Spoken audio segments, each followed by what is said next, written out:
Halo kawan-kawan, kita berjumpa lagi di Bagaimana kabar kalian? Semoga sehat selalu ya. Kali ini Mimin akan bahas film Forever Purge. Film yang dirilis pada tahun 2021 ini merupakan film yang cukup baik daripada seri-seri sebelumnya. Karena di seri ini ceritanya lebih menegangkan dan lebih banyak aksinya. Untuk itu tanpa basa-basi, mari kita bahas alur ceritanya guys. Di pembuka cerita, kita diperlihatkan sepasang suami istri yaitu Juan dan Adela dari Meksiko yang secara ilegal melintasi perbatasan menuju Texas. Mereka bukan satu-satunya yang secara ilegal masuk ke Amerika. Banyak warga Meksiko yang kabur dari kekejaman kartel narkoba. Mereka semua menuju ke Amerika untuk mengejar impian dan melanjutkan hidupnya. Hal itu membuat supremasi rasial dan nativisme melonjak secara nasional. Nah, kini NFFA kembali terpilih berkuasa lagi di Amerika. Dan hasilnya tentu saja kegiatan pembersihan atau The Purge akan kembali diadakan di tahun 2048.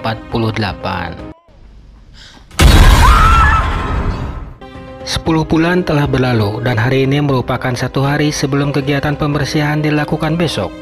Di Texas, kita diperkenalkan dengan keluarga Tucker yang memiliki peternakan. Mereka adalah Dylan Tucker yang kesulitan mengendalikan kudanya, Herbert Tucker adik Dylan yang sedang memperhatikan kakaknya yang selalu gagal, dan Caleb Tucker ayah mereka yang tahu siapa yang dapat mengendalikan kuda itu.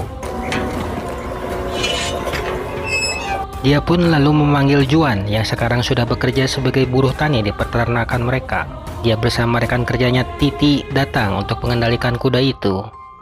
Juan berhasil melakukannya, dan ketika dia berhasil, satu rekan pekerjaan lainnya yaitu Kirk memuji Juan yang cocok disebut cowboy.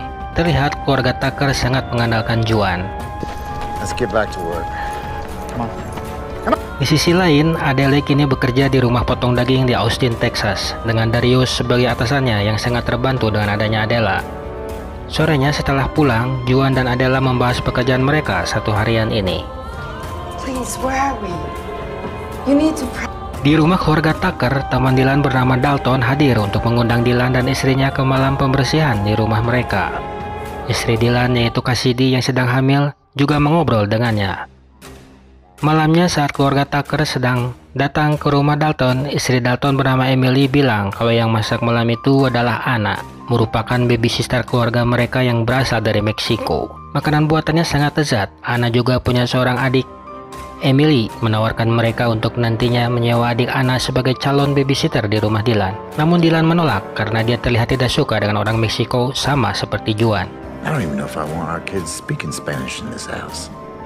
Besoknya, sekitar 10 jam sebelum pembersihan, di peternakan keluarga Tucker, Dylan menyindir dan berusaha mengadu domba Juan dengan Kirk, namun mereka tidak terpengaruh oleh kata-katanya. Sedangkan Titi sendiri diberi bonus perlindungan dari Caleb untuk malam pembersihan. Dia juga memanggil Kirk untuk diberi dan tak lupa dia bilang ke Juan kalau pekerjaannya sangat baik. Dia juga akan memberikan Juan dan meminta maaf atas sikap Dylan yang sedikit kasar kepadanya. Juan mengatakan bahwa Dylan memang terlihat tidak suka dengan orang Meksiko seperti dirinya. Caleb menyadari kalau anaknya itu memang sedikit sombong karena terlahir di Amerika. Caleb tetap bangga kepada Juan yang selalu sabar. Dia juga lalu memberikan bonus kepadanya. Namun setelah dia pergi, Kirk bilang uang perlindungan yang mereka kasih tidak berguna karena orang-orang besar seperti mereka akan menghabisi orang kecil di malam ini. Namun Juan tidak begitu menanggapinya. The money's nothing but a way for these people to keep us alive so they can... 1 jam sebelum pembersihan, semua orang mulai menutup pintu rumah sebaik mungkin. Juan dan Adela menunggu Titi untuk berkumpul malam ini. Dan setelah dia datang, mereka segera pergi untuk berkumpul bersama imigran lainnya dari Meksiko untuk mengamankan diri. Mereka turun di sebuah bangunan tempat pelindungan dan keamanan bersenjata. Titi bilang mereka akan aman di sini. Di dalam, para imigran telah berkumpul untuk berlindung, dan tepat jam 7 malam, siaran sistem darurat pembersihan dimulai. Senjata kelas 4 ke bawah diizinkan dalam pembersihan itu. Selain itu, semuanya dilarang. Pejabat pemerintahan tidak diizinkan menjadi korban. Selain itu, semuanya boleh untuk dibunuh selama 12 jam ke depan. Polisi, pemadam kebakaran, dan layanan medis akan tersedia sampai besok jam 7 pagi. Dan setelah mendoakan Amerika untuk terlahir kembali, sirine tanda pembersihan dimulai pun berbunyi. Di jalan, orang-orang seperti gelandangan dan pencuri mulai dibunuh. Di rumah, keluarga Taker sedang menikmati kumpul keluarga bersama. Dylan melihat dari monitor kamera di rumahnya kalau tidak ada siapapun. Namun dia seperti mendengar bunyi di gudang senjatanya. Tanpa diperhatikannya, ternyata memang ada orang di dalam kawasan rumah mereka. Dylan yang penasaran dengan bunyi itu pun mengecek ke gudang. Ternyata bunyi itu berasal dari mesin generatornya. Dan saat mengambil senjata, tiba-tiba ada yang datang.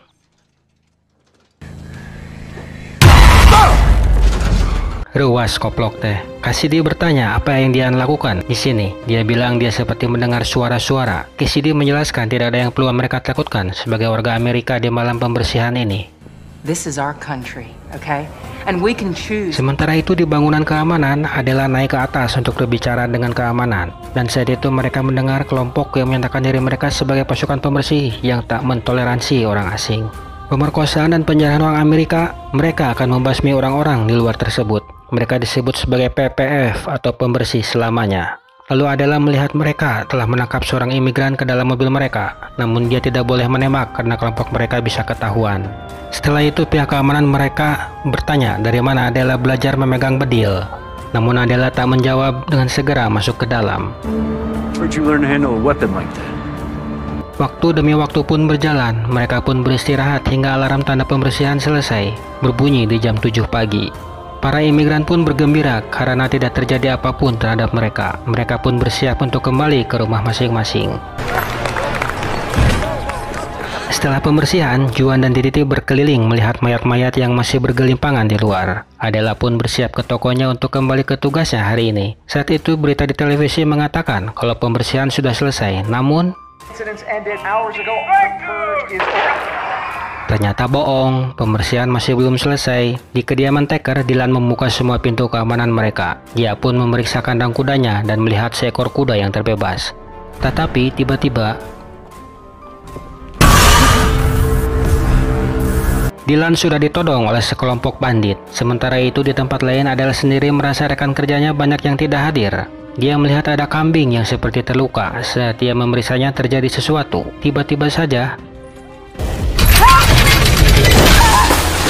Adela kena jebakan yang dibuat oleh mereka. Adela bilang pembersihan telah selesai. Mereka tidak boleh melakukan hal ini. Namun para pembersih bilang ini adalah pembersihan selamanya. Jadi tidak akan berakhir dalam 12 jam. Dan saat mereka akan membunuhnya, tiba-tiba Darius menolong Adela. Adela dan Darius berhasil mengalahkan dua pembersih itu. Namun polisi datang malah menahan mereka.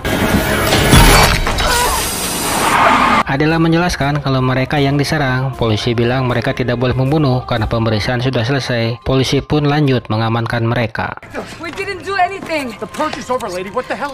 Juan dan Titi yang menuju ke rumah keluarga Taker melihat kuda-kuda mereka yang terlepas. Mereka lalu turun untuk menangkap kuda-kuda itu. Sedangkan Dylan beserta keluarganya telah ditahan oleh pembersih yang ternyata adalah Kirk. Dia bersama rekan-rekannya menghajar Dylan karena dia ingin membalas kesombongannya selama ini. Dan dia bilang ini adalah pembersihan selamanya, di mana orang kaya akan merasakan apa yang dirasakan si miskin yang tertindas selama ini. Juan dan Titi yang mendengar suara tembakan langsung menuju ke alamat melihat tindakan Kirk yang bertujuan untuk memeras dan mengambil alih peternakan keluarga Taker. Saat itu Caleb berusaha menjelaskan kalau tindakan Kirk sangat menjijikan. Kirk pun tidak berpikir panjang lagi dan lalu membunuh si Caleb. Setelah itu terjadi adu tembakan. Juan dan Titi segera melepaskan ikatan Dylan dan yang lain. Namun Caleb tak terselamatkan, begitu juga dengan Kirk yang mati tertembak. Dan saat itu kelompok pembersih selamanya juga datang lebih banyak lagi untuk menyerang. Juan dan Titi pun membawa mereka bertiga untuk diamankan. Juan berusaha menelepon Adela namun tak diangkat. Lalu di radio dijelaskan kalau kelompok pembersih selamanya berawal muncul di media sosial dan menamakan diri mereka pembersih selamanya. Kemudian teman kerja Adela mengabari kalau Adela dan Darius ditahan polisi karena ada dituduh membunuh. Juan bingung apa yang terjadi dan siapa pencetus pembersih selamanya ini. Mereka pun menuju ke kantor polisi untuk menjemput Adela. Dan saat turun, Harper juga ikut turun. Dia ingin membantu karena Juan dan Titi telah menolong mereka. Sedangkan Dylan dan Casey menunggu di mobil. Setelah itu Dylan merasa ada yang mendekati ke mobil mereka. Dia juga memberikan Casey pistol untuk berjaga-jaga, sedangkan dia turun untuk memeriksa. Lalu tiba-tiba Dylan diserang oleh sekelompok pembersih dan akhirnya dia berhasil melumpuhkan semuanya. Saat Adela dan Darius di mobil polisi, di situ juga ada anggota pembersih selamanya. Mereka yakin tim mereka akan menyerang mobil ini dan benar saja, tiba-tiba mobil polisi disebling pakai basoka dan tergulinglah mobil polisi itu. Lalu Adela diserang di dalam mobil oleh anggota pembersih yang tadi, namun Darius berhasil menolongnya. Dicekiklah si penjahat itu hingga mati. Setelah dia mati, Juan dan Titi berhasil datang dan menolong mereka. Mobil Dylan pun datang untuk menjemput mereka. Saat itu Darius tidak ingin ikut karena dia ingin mencari keluarganya dan mereka pun terpaksa meninggalkannya dan masuk ke dalam mobil. Mereka pergi menuju ke pom bensin yang penjaganya sudah mati dibunuh. Mereka lalu mengambil barang-barang yang bisa mereka gunakan. Di radio dikabarkan kelompok konspirasi pinggiran mendukung gerakan pembersihan selamanya. Kemudian berita dari NFFA pun disiarkan. Mereka menyatakan militer Amerika Serikat akan dikirim ke hampir seluruh kota untuk menghentikan kekerasan yang terjadi. Adela dan Casey langsung menjelaskan ke Juan kalau hampir seluruh kota telah terjadi kekerasan. Harper dan Titi mendapatkan berita kalau Kanada dan Meksiko telah membuka perbatasan mereka selama 6 jam ke depan untuk melindungi warga sipil yang bukan pembersih. Dan setelah 6 jam, perbatasan akan ditutup kembali. We gotta go to Mexico. Mereka pun lanjut berencana kembali ke Meksiko bersama keluarga Taker. Saat dalam perjalanan, Juan tanya ke Dylan kenapa dia tidak suka dengan orang Meksiko. Dylan bilang dia tidak ada masalah dengan orang Meksiko, hanya saja dia tidak paham budaya mereka. Dan sekarang yang dipikirkannya mereka harus bekerja sama tanpa memikirkan budaya itu lagi. But we are together now. Tiba-tiba mereka didekati pembersih selamanya. Mereka meminta agar truk itu dihentikan. Saat itu Harper ada ide, dia menggunakan bendera pembersih selamanya yang dia dapatkan di pom bensin tadi untuk meyakinkan bahwa mereka tim pembersih selamanya juga, dan geng motor itu pun percaya dan meninggalkan mereka. Kini waktu tersisa 3 jam lagi sebelum perbatasan ditutup. Militer NFFA pun sudah menyerang ke seluruh kota yang hancur. Jalanan tertutup akibat kerusakan. Mereka pun terpaksa turun untuk mencari jalan lain. Penyerangan terjadi di mana-mana. Mereka pun tetap waspada dengan senjata masing-masing. Saat menemukan gedung bioskop, Juan mengajak mereka untuk masuk. Namun saat Adela dan Casey sudah masuk, mereka ditembak oleh tank Tiger yang mengakibatkan pintu tertutup. Mereka pun jadi terpisah. Juan berusaha mencari cara untuk membukanya, namun tidak bisa. Mereka pun berencana memutar untuk mencari jalan masuk yang lain. Saat di dalam bioskop, tiba-tiba saja ada Batman anu ngagantung rewas pisan. Lalu Adela mencoba menggunakan senjata untuk melawan pembersih yang menyelinap di bioskop. Dia mampu melawan mereka dengan baik. Casey tanya bagaimana Adela bisa bertempur seperti itu. Adela bilang dia merupakan mantan anggota Garda yang bertempur melawan kartel narkoba. Dulu, para kartel memaksa dirinya dan Juan pergi dari Meksiko. Itulah alasan mereka sekarang berada di Amerika. Di sisi lain, Juan dan yang lainnya bertemu dengan pemimpin PPF atau pembersih selamanya. Dia bernama Alpha. Dia ini meminta mereka menurunkan senjata. Mereka melihat ada 2 orang kulit coklat, yaitu orang Meksiko yang seharusnya dihabisi, yaitu Juan dan Titi. Alpha memberikan kesempatan hidup kepada Dylan dan Harper, asalkan mereka membunuh Juan dan Titi. Namun Harper menolak hal itu. Sempat terjadi keributan, Alpha langsung memukul Juan, dan saat ibunya mengarahkan pistol, tiba-tiba saja ibunya si Alpha menembak Titi. Titi pun tewas. Mereka tetap mengancam Juan, dan saat itu secara kebetulan militer NFFA menyergap mereka dan meminta mereka turunkan senjata, dan terjadilah adu tembakan di sana. Ibunya si Alpha mati dibunuh oleh Juan. Alpha pun menangis meratapi kematiannya.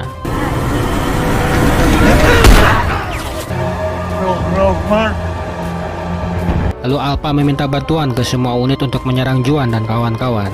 Di sisi lain, Adela dan Casey ditemukan para imigran dari Meksiko. Adela bilang bahwa Casey adalah temannya dan dia sedang hamil. Mereka pun diajak para imigran tersebut untuk masuk ke tempat penampungan. Adela tidak menemukan suami dan timnya. Sedangkan waktu penutupan perbatasan tinggal 2 jam lagi. Dan saat itu Juan, Harper, dan Dylan datang mendekati mereka walaupun tanpa Titi lagi. Oh. Saat itu masuk berita tentang penyerangan di markas militer Amerika di El Paso dekat perbatasan. Hal itu membuat NFFA menarik semua pasukan militernya keluar dari El Paso. Mereka kalah melawan para pembersih yang semakin banyak. Sebagai balasan mundurnya militer, Meksiko sekarang menutup titik perbatasan El Paso secepatnya. Jadi tidak ada harapan bagi warga Amerika yang kabur dari pembersihan selamanya. Banyak warganya yang ingin kabur, dibantai pembersih dari pintu ke pintu. Perbatasan langsung ditutup sekarang juga. Lalu ada seorang wanita imigran yang merupakan bos bernama Lupita menyuruh anggotanya untuk pergi lewat belakang untuk menemui Thiago. Dia menyuruh agar Thiago untuk membantu. Lupita mengabari kesemuanya kalau dia tahu tempat aman. Dia mengarahkan mereka menuju jalan keluar dan saat itu Thiago yang merupakan pemimpin pun datang. Lupita meminta tolong agar mereka dibawa ke Meksiko. Namun saat itu anggota pembersih yang melihat langsung melapor ke Alpha kalau orang Meksiko akan melarikan diri dekat perbatasan. Dia meminta pasukannya untuk mengikuti mereka. Sementara itu Juan dan yang lain sedang menaiki truk untuk menuju ke perbatasan. Thiago bilang kalau sukunya sudah tinggal bertahun-tahun di perbatasan. Mereka lah orang-orang yang secara sah boleh menyeberang. Saat itu mereka pun tiba ke perbatasan kepala suku. Casey saat itu mulai merasakan kesakitan di perutnya seperti ingin melahirkan. Lupita bilang akan ada bantuan setelah mereka menyeberang nanti. Saat itu Harper melihat kalau mereka sedang diikuti pembersih. Dia mengabarkan ke yang lain, lalu Thiago menyuruh semuanya turun karena mereka telah tiba di perbatasan. Mereka harus cepat menyeberang sebelum para pembersih sampai. Casey dan para imigran lainnya segera dibawa masuk ke Meksiko. Harper pun menjaga Casey, sedangkan Dylan membantu Juan dan yang lain untuk menyerang para anggota pembersihan itu. Thiago mengeluarkan senjata tempurnya yang cukup untuk menyerang, dan saat mereka mendekat, penyerangan pun dilakukan.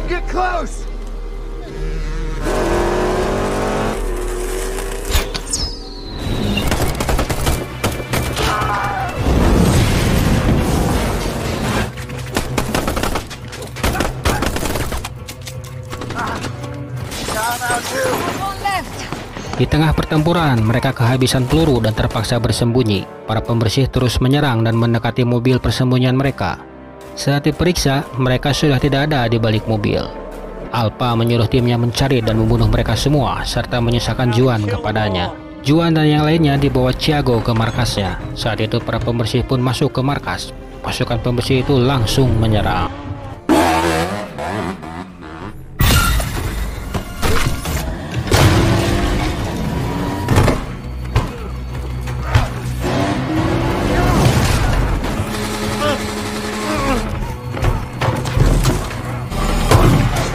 Untungnya adalah berhasil menyelamatkan Juan, namun dia ditarik Alpha hingga keluar. Lalu Juan dan Dylan pun segera keluar juga untuk mencarinya. Thiago sendiri mematai pembersih yang masuk ke perbatasan dan saat ada kesempatan dia langsung menyerang. Begitu juga dengan Dylan dan Juan yang sudah keluar. Adele yang ditangkap Alpha menyuruh berteriak untuk meminta tolong. Namun Adele menggunakan bahasa Meksiko agar Juan datang dan membunuh Alpha. Dia marah dan akan membunuh Adela, namun saat itu mereka pun datang dan menjerat si Alpha menggunakan tali lasso. Mereka pun akhirnya berhasil menghabisi para pembersih selamanya dan mereka menuju ke Meksiko yang berada di depan mata. Lalu mereka mengucapkan terima kasih kepada Thiago yang telah banyak membantu. Di New York, warga mulai mengangkat senjata untuk berperang melawan pembersih selamanya, dan sekarang Amerika benar-benar hancur di tangan pembersih dan entah bagaimana akhir dari semua ini. Demikian ya alur cerita film Forever Purge ini, film yang diangkat dari kisah nyata di kota Baltimore, Amerika Serikat pada tahun 2015 lalu. Walcott Baltimore meresmikan tindakan pidana untuk membuat ekonomi kota menjadi semakin baik karena kesenjangan sosial di kota itu cukup tinggi, di mana yang kaya semakin kaya dan yang miskin semakin miskin. Bahkan warga di sana pun ketika menelepon polisi tidak pernah diangkat. Sangat cukup mengerikan. Sekian ya, dan terima kasih atas perhatiannya. Mohon maaf apabila ada kekurangan, dan jika ada kritik atau saran silahkan di kolom komentar ya. Bye bye.